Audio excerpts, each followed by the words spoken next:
have momentum. It is on our side. If we get everybody out and vote, there's not a thing they can do. But we feel strong. I think we're going to pull off the biggest surprise upset in America and continue to serve the people of Maryland. They know how important it is, especially in Maryland, to hold a majority in the Senate, and people are fired up.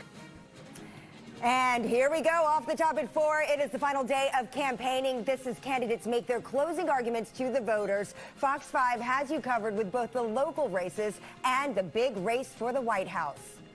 We have team coverage tonight. Our Tom Fitzgerald is standing by with a look at the 2 big congressional races in Virginia. But first, David Kaplan has an update from D.C. leaders on security in the district ahead of tomorrow. David, a stark warning from the mayor and the chief of police.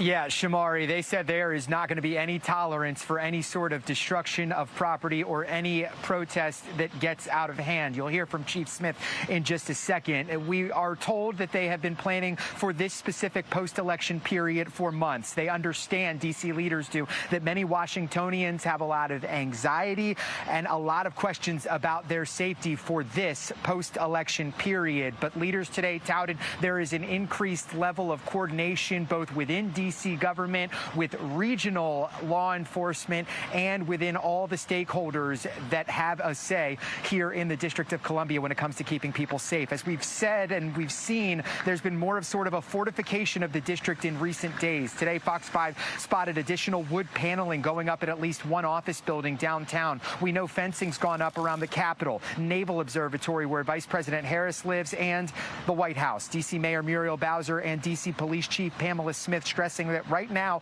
there are no specific identifiable threats, but that they are monitoring. Chief Smith adding the security posture is high and will remain high in the district through the inauguration. She had this message. Take a listen. To our community, MPD is here to support you and to give you the right to peacefully assemble, and we welcome you to enjoy all that the nation's capital has to offer. And I'll say this again, let me be clear.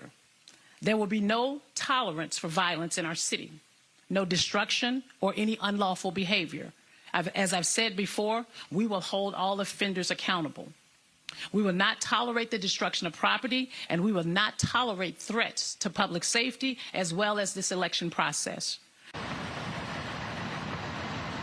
Okay, so D.C. Police has a real-time crime center that operates 24/7 all the time, but they have also activated 2 additional ones, one that is sort of under the D.C. Police umbrella that coordinates with regional police departments from Maryland and Virginia, and we also know there's one with the Emergency Management Agency in D.C. that has been activated as well. We also had a chance to ask D.C. Mayor Muriel Bowser about the fact that businesses do feel the need to board up.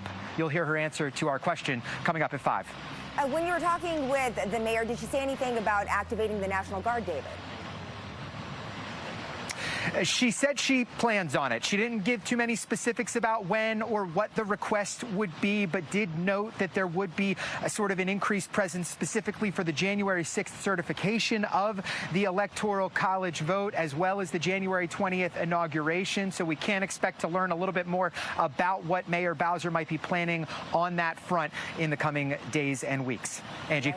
You know, you'll stay on top of it. David Kaplan for us this evening. Thank you. Meanwhile, businesses, they are doing their part to stay safe ahead of Election Day. We know that a number of pharmacies, coffee shops, restaurants, office buildings, all boarded up, as you can see from this video. This is all near the White House. Now, throughout the day, crews were out cutting plywood and drilling them to the windows and front doors of those stores. One business owner that we spoke with says that he wishes he did not have to do this, but it's all about doing it out of an abundance of caution. Just because of protection and just to be prepared. Although it's been 3 years since January 6th, I think everybody just said he'd rather be safe than sorry. Well, a number of businesses say that they do plan to keep those boards up for the next week, bring them down, possibly put them back up again at the beginning of January.